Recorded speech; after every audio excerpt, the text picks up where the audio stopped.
Video শুরুতে আমি বলে দিচ্ছি, আমি কোনো রাজনৈতিক দলের সাথে যুক্ত নই। আওয়ামী লীগ, বিএনপি অথবা জামাত, এই তিনটা রাজনৈতিক দলের মধ্যে কোনো রাজনৈতিক দলের সাথে আমি যুক্ত নই। এই কথা বলার কারণ হচ্ছে গিয়ে, এখন সত্য কথা বলতে গেলে কিছু লোক এসে বলে কমেন্টে, বট বাহিনীর সদস্য। বট এর অর্থ কি এটাও তারা জানে না। বট হচ্ছে গিয়ে রোবট। যারা বট বট বলে চিল্লায় তারা জানেই না যে এই বটের অর্থ কি, এই বট কাকে বলে থাকে। বট হচ্ছে গিয়ে fake like, fake follower, fake comment, এইটাকে বলা হয় বট। কিন্তু আমাদের দেশের ডাবল শিক্ষিতরা মনে করে যে বট মানেই হচ্ছে গিয়ে জামাত। তার মানে তাদের এই কথায় প্রমাণ হয়ে যায় এই দেশে শুধুমাত্র একটা রাজনৈতিক দল আছে যারা সত্য কথা বলে, সেটা হচ্ছে জামাত। এটা আমার কথা নয়।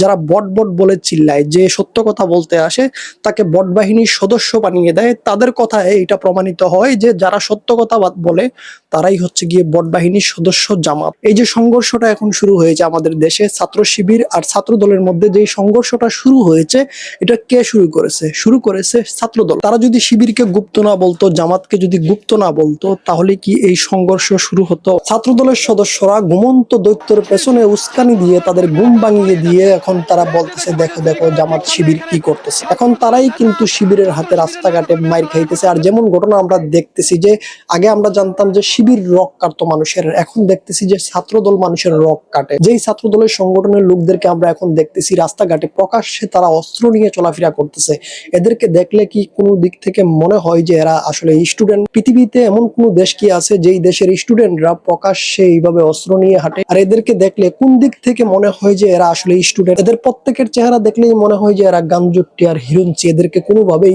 স্টুডেন্ট মনে হয় না। নেপাল সরকার কিন্তু এই যে ছাত্র রাজনীতি বন্ধ করে দিয়েছে শুধুমাত্র এই কুলাঙ্গারদের কারণে। আর যেই ছাত্রদলের সংগঠনের লোকরা এখন জামাতকে বলতেছে গুপ্ত, যেই কারণে এই সংঘর্ষটা সৃষ্টি হয়েছে, জামাত নাকি ছিল গুপ্ত, তাহলে তারেক রহমান 17 বছর কোথায় ছিল? আমি কিন্তু শুরুতেই বলে দিছি, আমি কোনো রাজনৈতিক দলের সাথে যুক্ত না। আমি আওয়ামী লীগ, বিএনপি অথবা জামাত কোনো রাজনৈতিক দলকে সমর্থন করি না। কিন্তু বর্তমানে যে বিএনপির ছাত্র দলের সংগঠন আছে, এই ছাত্র দলের সংগঠনের সাথে কিন্তু পূর্বের ছাত্রলীগের সংগঠনের একটা মিল পাওয়া যায়। এই 2 দিন ধরে যে সংঘর্ষটা আমাদের দেশে চলতেছে, এই সংঘর্ষে দেখতে পাবেন ছাত্র শিবিরের যে লোকরা আছে তারা কিন্তু তাদের হাতে কোনো অস্ত্র আপনি দেখতে পারবেন না। কিন্তু অপরদিকে আপনারা দেখতে পারবেন যে ছাত্র দলের যেই পোলাপান আছে তাদের হাতে কিন্তু মাল দেখতে পারবেন, প্রত্যেকের হাতেই কিন্তু মাল আছে। তবে সবচেয়ে হাস্যকর বিষয় হচ্ছে, এত বড় হেডামোল্লার লোক আমাদের দেশে থাকা সত্ত্বে, এত বড় একটা ছাত্র সংগঠন আমাদের দেশে থাকা সত্ত্বেও 17 বছর আওয়ামী লীগ এই দেশে রাজত্ব